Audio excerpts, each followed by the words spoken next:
Hello, I'm Paul Charles Bown, and this is Crystalline Universe, where I talk about ghosts, reincarnation, UFOs, alien abductions, and anything else that might intrigue your imagination. I hope you enjoy this content, and if you like it, subscribe. Ciao! I would like to start my video today talking about how I got interested in spiritualism, how it started with me.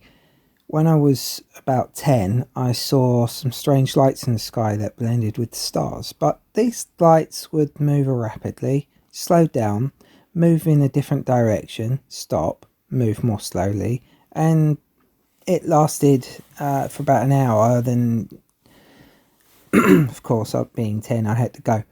So I got into UFOs, then discovered abductions and started to read about them. They describe the aliens as friendly but authoritative. People have medical procedures done on them, some strange markings on their bodies, and some alien implants.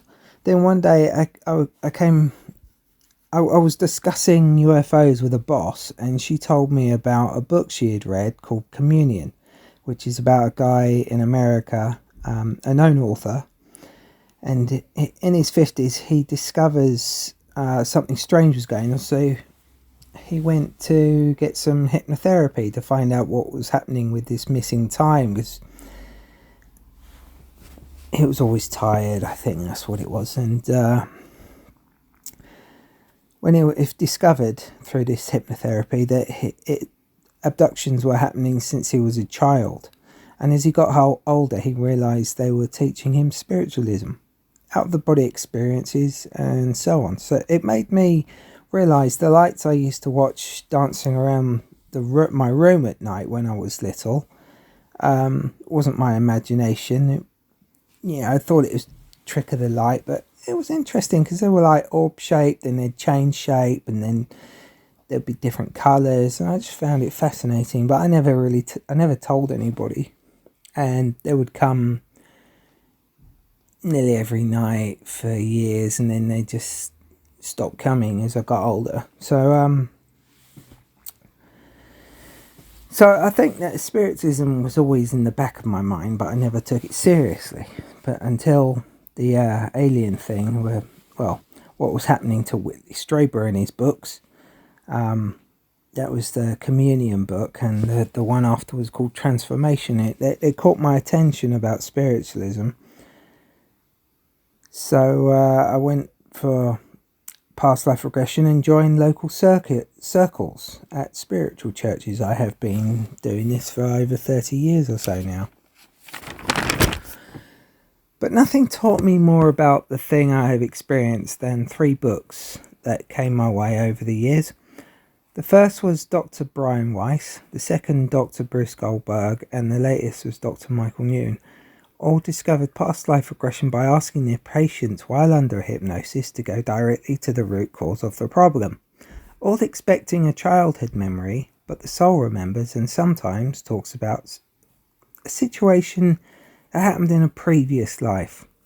One particular story that I read in Dr. Bruce Goldberg's book, Past Lives, Future Lives Revealed, was when a person had come for help hoping to find out why he was so easily taken advantage of. So he was taken back to a previous life in the year 1132 in Bavaria. He was a young teen forced to take an apprenticeship as a silversmith, but his mentor hated him but did it as a favour for an old friend who left his son there and never returned. The mentor physically abused him, mentally abused him, and went out of his way to embarrass him in front of customers. Kept him chained underneath the dinner table, and eventually, after all the abuse and beatings, the boy retaliated, but couldn't overwhelm the mentor, and the mentor stabbed him to death.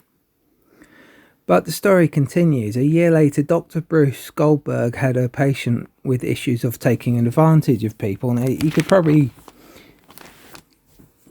think by that well, it's, possibly what I'm about to tell you.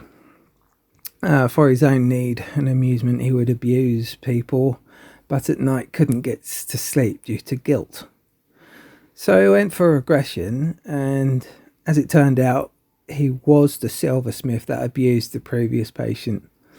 All the details matched up, and as expected, Dr. Bruce Goldberg had chills go up his spine as he realised, and also says in his book that he will not play God and arrange a meeting with these two clients, and that karma will have to sort itself out without his help.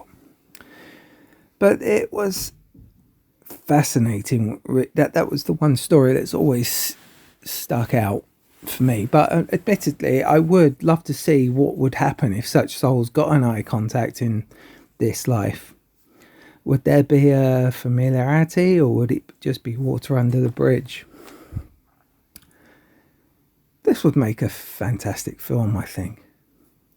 So I recommend the aforementioned book, where, along with Dr. Brian Weiss, Many Lives, Many Masters, and Dr. Michael Newton, Destiny of Souls, The Soul and the Soul's Path. Absolutely brilliant books, so you need to check those out.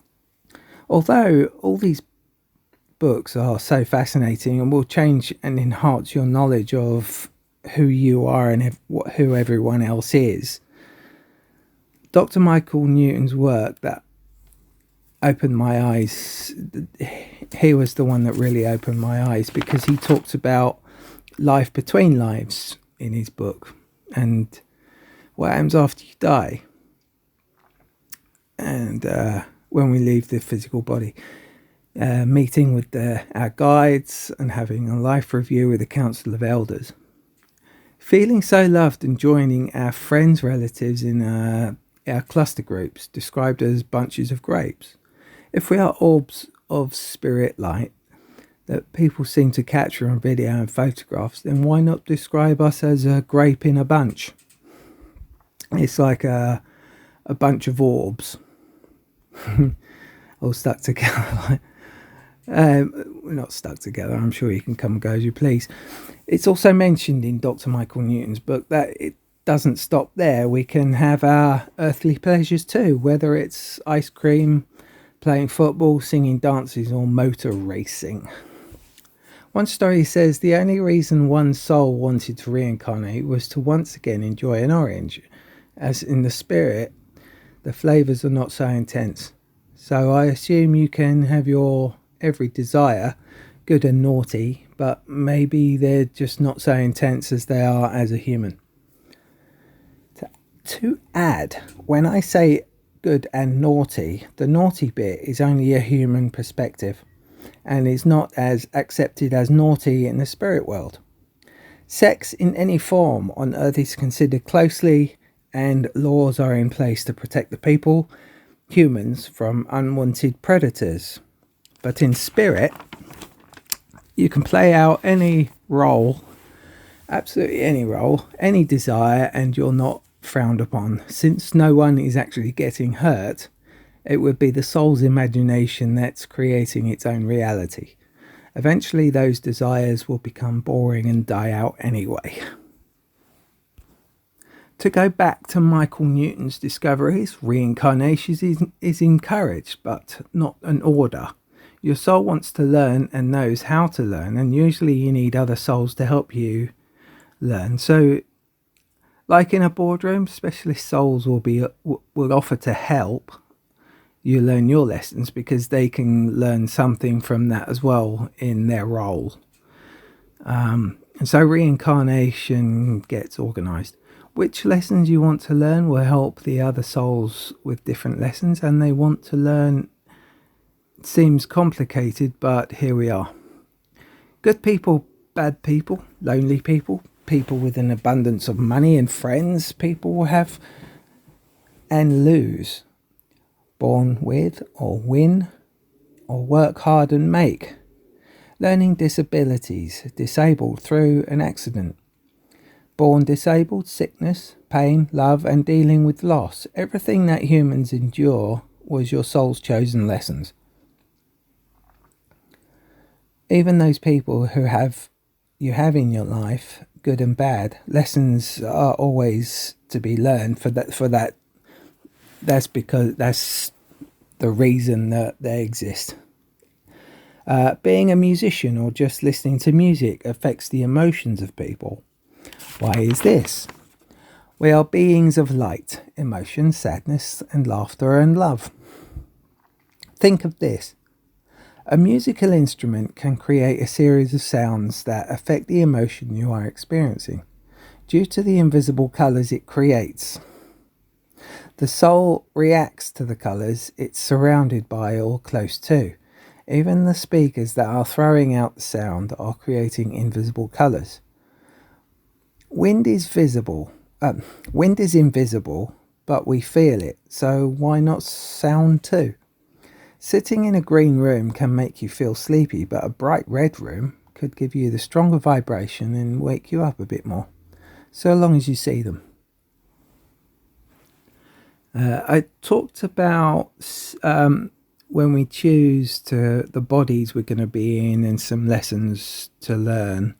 I talked about that on a different video. So anyway, thanks for listening to this one. Don't forget to like and subscribe. And leave any comments you might have. Be interesting for me to read and other people to read as well. So I'll speak to you soon. Ciao. Well, I hope you enjoyed that. Please like and subscribe, and if you want to leave comments, it'll be interesting to read.